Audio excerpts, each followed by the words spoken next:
Olha, o Instituto dos Advogados de São Paulo divulgou um alerta preocupante sobre a reforma do Código Civil.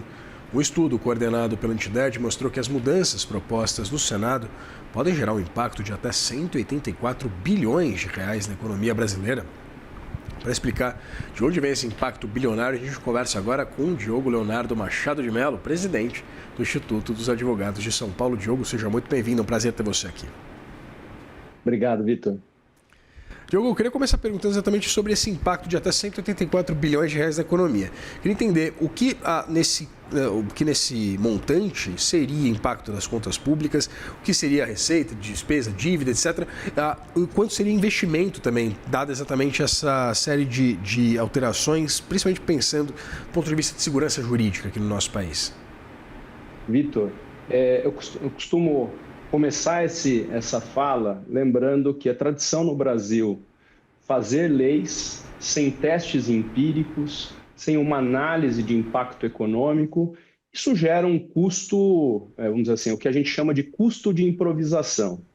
E vejam, nós estamos falando de um tema, de uma legislação que mexe no dia a dia das pessoas. O Código Civil, ele regula desde o nascimento até a morte do cidadão comum, especialmente em relação a contratos, responsabilidade civil e, por que não falar, garantias, crédito, até como estava dizendo aí o ministro da Economia.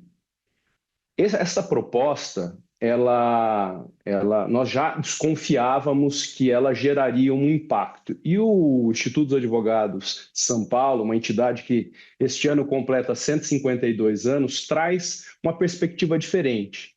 O quanto isto impacta economicamente na vida das pessoas.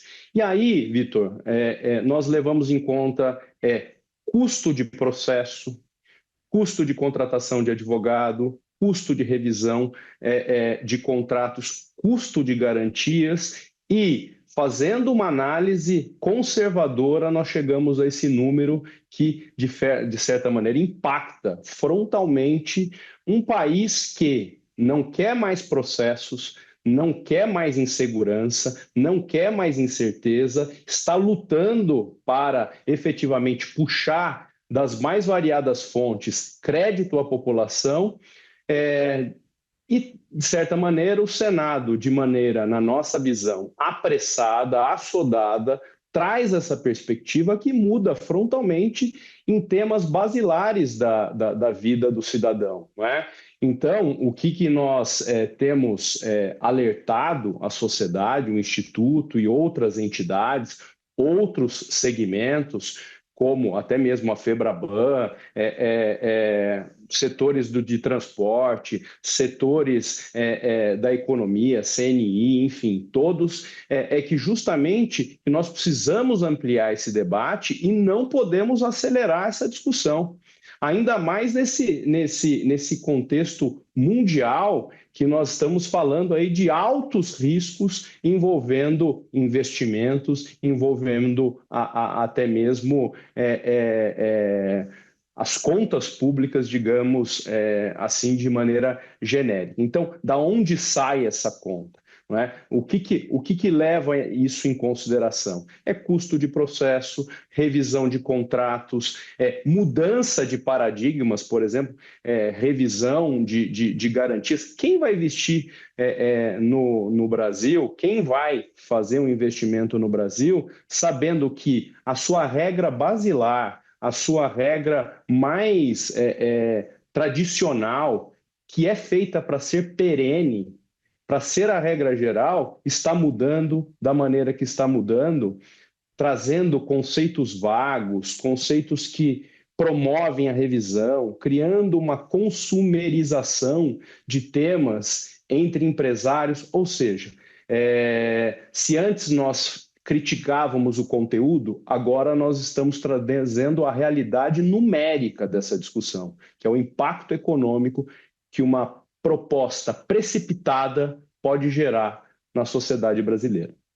Diogo, você mencionou essa enxurrada de processos, o judiciário não aguenta. Eu queria entender se, com, evidentemente, essa revisão do Código Civil, a gente tem uma perspectiva de adequações, adaptações, enfim, uma série de contestações do ponto de vista judiciário. Queria entender se já é possível mensurar também esse impacto do ponto de vista do custo do judiciário brasileiro, como a gente já disse, já está completamente pressionado, né? Vitor, nós estamos falando de um universo de 40 milhões de processos. O Poder Judiciário não suporta mais uma enxurrada de processos.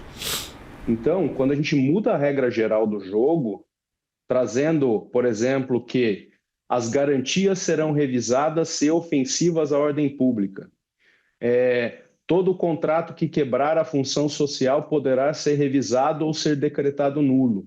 Você imagina o que isso gera efetivamente num ambiente de mercado, num ambiente de negócios. Então, nós estamos estimando, considerando o número de processos que já existem. Vou falar de duas grandes temáticas, contratos e responsabilidade civil, né? As chamadas ações indenizatórias, que, de certa maneira, o STJ ele tem um padrão decisório já há 20 anos, diante de uma legislação de Código Civil, de certa maneira consolidada. Imaginemos agora que vem uma proposta de Código Civil e admite, quebrando uma regra de mais de milênios, não é? Permitindo que o juiz puna financeiramente alguém dada a repercussão econômica de um dano ocorrido, quebrando a lógica da indenização, aumentando a possibilidade indenizatória. O que as pessoas vão fazer? Não é? Obviamente que elas vão acionar o judiciário, provavelmente pleiteando até justiça gratuita e pedindo a majoração de indenizações. Nós vamos querer revisar esse conceito indenizatório. Isso é natural, não é? E o que as empresas passam a fazer? Elas têm que contratar seguros, aumenta o preço do seguro, tem que contratar advogado, tem que se defender e tem que levar novamente a ação ao judiciário brasileiro para que haja uma pacificação, o que está acontecendo há 20 anos. Então, nós vamos demorar mais 20 anos para gerar uma nova pacificação indenizatória, de parâmetros razoáveis. Ou seja, não é? Nós estamos aí fazendo, dentro desse singelo exemplo, algo que impacta para cada processo, imaginando que nós temos indenizações de 10, 20 mil reais, de um custo de processo que custa mais ou menos 10 mil reais em média, para o poder público. O que nós estamos imaginando, né? No mínimo, um incremento de 50% desses processos. Então, repito, tudo isso com base em critérios e mais experiências estrangeiras a partir do mesmo conceito de mudança que está se propondo no Código Civil, experiências americanas, experiências europeias, de que, quando tentaram modificar, qual que é o impacto que gerou naquelas sociedades em que a legislação mudou. Então, o risco é muito grande, Vitor. E a sociedade, ela não está, vamos dizer assim, devidamente alertada. De certa maneira, o Senado já se preocupou, não é?